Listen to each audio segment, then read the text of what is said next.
আজ ধর্মনগর জেলা কার্যালয়ে একটি গুরুত্বপূর্ণ পদক্ষেপের সাক্ষী থাকলো association of service engineers of Tripura. উত্তর ত্রিপুরা জেলা কমিটির পক্ষ থেকে জেলা শাসকের কাছে একটি ডেপুটেশন প্রদান করা হয়। এই ডেপুটেশন জমা দেওয়ার সময় অ্যাসোসিয়েশনের উচ্চপদস্থ কর্মকর্তারা উপস্থিত ছিলেন। ঘটনার সূত্রপাত 31শে ডিসেম্বর 2024 তারিখে, যখন যুবরাজনগর বিধানসভা কেন্দ্রের অধীন 4 নং ওয়ার্ডে একটি স্টিল ব্রিজ নির্মাণ কাজ পরিদর্শনের সময় ইঞ্জিনিয়ার অভিপাল কিছু দুষ্কৃতীদের দ্বারা আক্রান্ত হন। ঘটনার পর ইঞ্জিনিয়ার অভিপাল ধর্মনগর আরক্ষা দপ্তরে 4 জনের নামে মামলা দায়ের করেন। অভিযুক্ত ব্যক্তিদের মধ্যে রয়েছেন আমির উদ্দিন, লকতবা বিবি, হাবিবা বেগম এবং সুবল দেবনাথ। জানা যায়, অভিযুক্তরা সকলেই ভারতীয় জনতা পার্টির সক্রিয় কর্মী। তবে এখনো পর্যন্ত পুলিশ অভিযুক্তদের গ্রেফতার করতে সক্ষম হয়নি। ইঞ্জিনিয়ারদের দাবি, রাজনৈতিক প্রভাবের কারণে পুলিশ সঠিকভাবে তাদের দায়িত্ব পালন করছে না। এ প্রসঙ্গে ইঞ্জিনিয়ারদের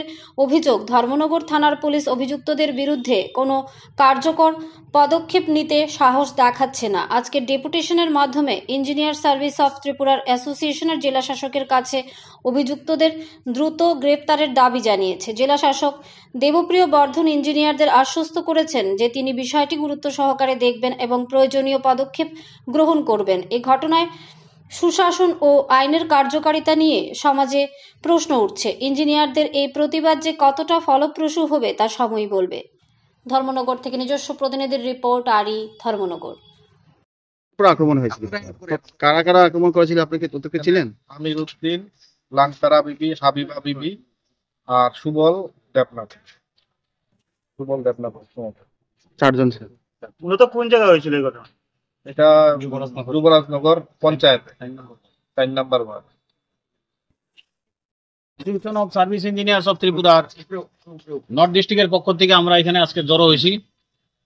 বিগত 31শে ডিসেম্বর আমাদের ইঞ্জিনিয়ার টেকনিক্যাল অ্যাসিস্ট্যান্ট অভিপাল মহোদয় যখন ওনার কাজের তদারকির জন্য গেছিলেন, তখন ওনাকে শারীরিকভাবে নিগৃহীত করা হয়। এর প্রতিবাদে আমরা যে ঘটনাটা হয়েছে এটা অত্যন্ত নিন্দাজনক। আমরা এর পরিপ্রেক্ষিতে আমরা এফআইআর দাখিল করছি। অভিযুক্ত যারা আসলো তারা নাম দিয়ে আমরা এফআইআর করছি। এফআইআর করিয়া আজকে আমরা এখানে সবাই একত্রিত হইয়া জমা হইয়া মাননীয় ডিএম মহোদয়ের কাছে আমরা আইসি সবাই মিল্লা।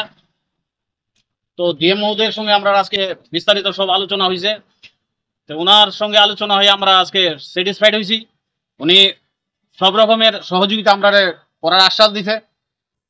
তো উনি বিষয়টা এর মধ্যেই ইয়ের সঙ্গে আলাপ করছে, বিভিন্ন প্রশাসনিক বিভিন্ন দপ্তরের সঙ্গে আলোচনা করছে।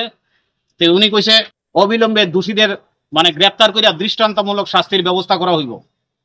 তো আমরাও উনি যে আশ্বাসটা দিছে আমরা সন্তুষ্ট হয়েছি। তো আগামী কিছুদিনের মধ্যে, আশা 2-1 দিনের মধ্যে হয়তো এটা আমরা কিছু একটা আশা দেখতে পাইতেছি আর কি, যে দোষীরা গ্রেপ্তার হইব এবং তাদের দৃষ্টান্তমূলক শাস্তি হইব। তৎসঙ্গে আমরা এটাও কইছি, আমরা সমস্ত রকম সরকারের উন্নয়নমূলক কাজের লিগা আমরা তো আমাদের নিজের জীবন পর্যন্ত উৎসর্গ করতেছি।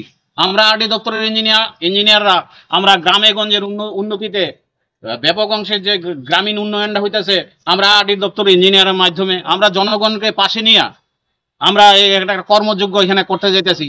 তাই সরকারি কাজে বাধা দানকারী যে সমস্ত দুষ্কৃতিকারী সরকারের উন্নয়নমূলক কাজে বাধা দেয়, তারারে সমস্ত অংশের জনগণকে পাশে নিয়ে আমরা তাদের গ্রেপ্তারের ব্যবস্থা করুম এবং তাদের দৃষ্টান্তমূলক যাদের শাস্তি হয় এটা আমরা নিশ্চিত আমরা এখানে সবাই আছে, তারা আগামী দিনে আমরা সবাই একসঙ্গে থাকা এটা আমরা প্রতিহত করুম এই আশা। যেহেতু নাম দিয়ে মামলা করেছেন, আজকে 7-8 দিন হয়ে গেছে, কিন্তু এই জায়গাতে পুলিশের ভূমিকাটা কিরকম আপনার কি মনে হচ্ছে? না, পুলিশ তো চেষ্টা করতেছে, প্রশাসনের থেকে সর্বপ্র চেষ্টা হইতেছে, কিন্তু আসামিরা তাদের গতিবিধিটা এখনো ট্রেসে আইতেছে না।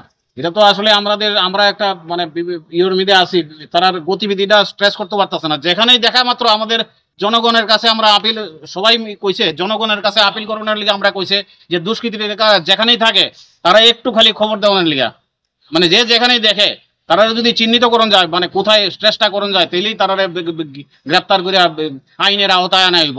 এই কথাগুলি কইছে ডিএম স্যারও কইছে তারা যদি কেউ মানে জনগণকে আমরা ইয়ে করণের মানে জনগণ ধরে পুলিশকে দেবে? না না, জনগণ পুলিশ দেখা মাত্র, এখন তো তারা স্ট্রেস করা যাইতেছে না। কতজনের নামে মামলা হয়েছিল?